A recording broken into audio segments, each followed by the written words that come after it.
नमस्कार दोस्तों, जैसे कि हमने पहले भाग में देखा 10वें नंबर पर गुरु द्रोणाचार्य और नंबर 9 पर भीष्म पितामह और नंबर 8 पर अर्जुन के बारे में हमने जाना था। तो वैसे ही हम जानेंगे कि बचे हुए योद्धाओं के बारे में। तो दोस्तों, जिन्हें भी इन योद्धाओं के बारे में नहीं पता, पहला भाग जरूर देखें। चलो अब वीडियो को शुरू करते हैं। नंबर 7 पर हैं एकलव्य। एकलव्य महाभारत काल के सर्वश्रेष्ठ धनुर्धर थे। तब गुरु द्रोण के पास एकलव्य शिक्षा के लिए गए थे। तब गुरु द्रोण ने उसे शिक्षा देने से इनकार कर दिया था। इसके बाद एकलव्य ने द्रोण को गुरु मानकर अपना वन में धनुर्विद्या का अभ्यास करना शुरू कर दिया था।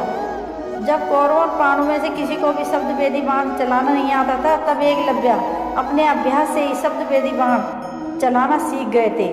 उनके धनुर्विद्या को देखकर अर्जुन को भी डर लगने लगा था कि एकलव्य ही सर्वश्रेष्ठ धनुर्धर थे।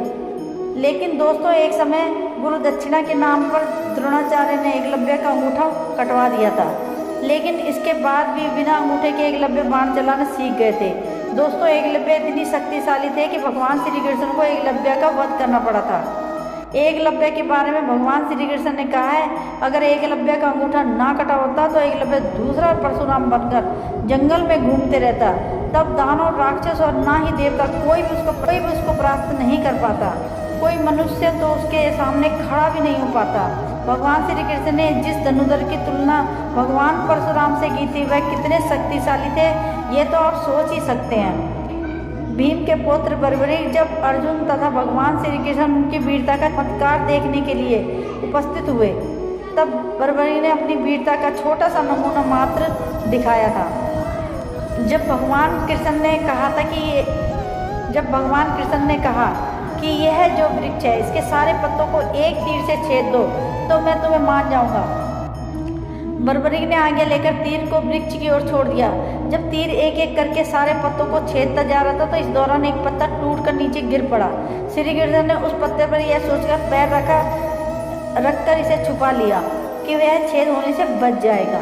लेकिन सभी बाणों को छेदता हुआ श्री कृष्ण के पैरों के पास आकर रुक गया। तब बर्बरीक ने कहा कि प्रभु, आपके पैर के नीचे एक पत्ता दबा है, कृपया अपना पैर हटा लीजिए, क्योंकि मैंने तीर को सिर्फ पत्तों को छेदने की आज्ञा दे रखी है, आपके पैर को छेदने की नहीं।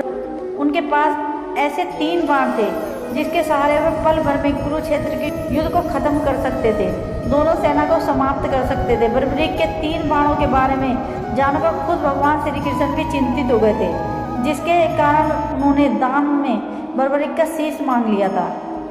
इसके बाद से खाटू श्याम जी के नाम से इस धरती पर बर्बरीक की पूजा की जाती है। दोस्तों, नंबर 5 पर है मेघनाद। रावण के पुत्र मेघनाद महावीर था। उसने ब्रह्मा, विष्णु और महेश को अपनी तपस्या से वरदान प्राप्त कर लिया था। उसने अपने पराक्रम से देवता को परास्त करके देवराज इंद्र को बंदी बना लिया था, जिसके चलते उनका नाम इंद्रजीत पड़ा। उसके बाद ब्रह्मास्त्र, वैष्णवास्त्र और पाशुपत अस्त्र, इन तीनों अस्त्र का ज्ञान था। लक्ष्मण जी के साथ युद्ध में उसने लक्ष्मण जी पर ब्रह्मास्त्र, पाशुपत अस्त्र चलाया था।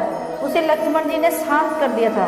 इन युद्ध के दौरान एक समय उसने अपना नाग अस्त्र चला दिया था, जिससे लक्ष्मण जी और राम जी दोनों बंदी बना लिया था। उसने उसी युद्ध में लक्ष्मण जी को मूर्छित कर दिया था। मेघनाद ही रामायण काल के एकमात्र योद्धा है जिसे अति महारथी योद्धा कहा जाता है। तो दोस्तों, उसके बाद के योद्धाओं के बारे में हम अगले भाग में जानेंगे। तो दोस्तों, अगर आपको वीडियो पसंद आए तो वीडियो को लाइक करें और कमेंट करके हमें ज़रूर बताएं कि आपको वीडियो कैसा लगा, और बेल आइकन को दबा के रखें, ताकि जैसे ही इसका अगला भाग आएगा तो उसका नोटिफिकेशन आपको सबसे पहले मिल सके। थैंक यू सो मच दोस्तों।